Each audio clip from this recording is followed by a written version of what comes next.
Ici, nous allons l'appliquer à la famille. Pendant 34 ans que j'ai passé à la Direction nationale du contrôle financier, je n'ai fait que faire le contrôle du budget.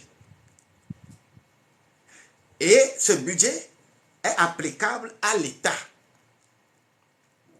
aux collectivités territoriales, aux établissements publics, aux sociétés d'État.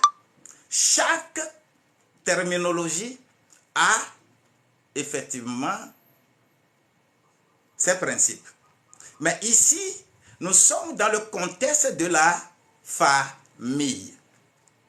Et il faut des choses spécifiques. Il faut définir la famille. Alors, la famille, c'est quoi?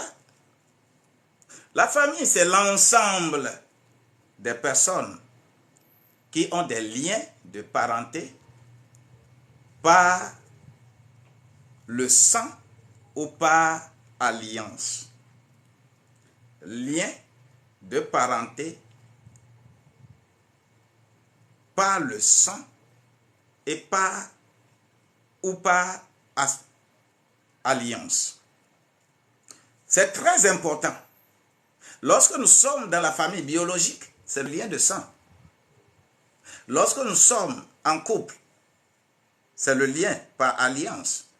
Lorsque nous sommes dans une organisation, dans une entreprise, il y a les principes, les règles de gestion de cette famille professionnelle qui constituent également les piliers. Donc, c'est toujours par alliance. On adhère et on forme ce qu'on appelle la famille. Le code civil va définir la famille. Le Coran va définir le contexte de la famille. La Bible va définir le contexte de la famille. Les professions vont définir le contexte de la famille. Les classes sociales vont définir le contexte de la famille. Les catégories socio-professionnelles vont définir le contexte de la famille. Et chaque spécificité confère à la famille une orientation par rapport aux objectifs de la définition. Donc, une chose est évidente, je voudrais demander qui fonde la famille? Qui est le fondement de la famille? C'est très important de comprendre ces choses. Ceux qui ne sont pas connectés, nous essayons d'enregistrer tout ceci aussi par WhatsApp que nous allons envoyer dans le groupe.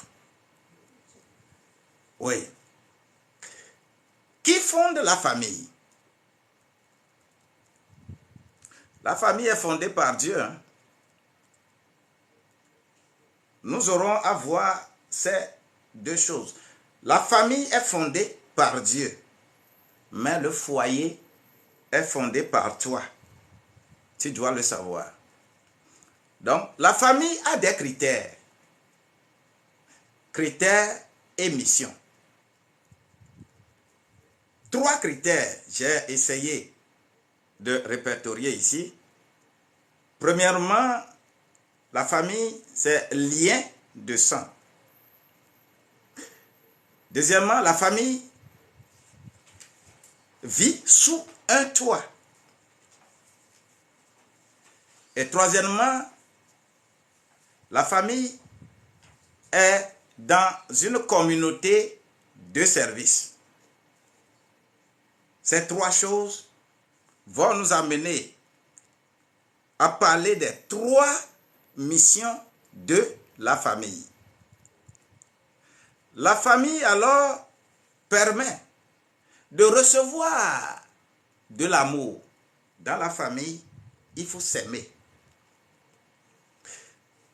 Dans la famille, il faut être protégé. On se sent protégé lorsqu'on est dans sa famille.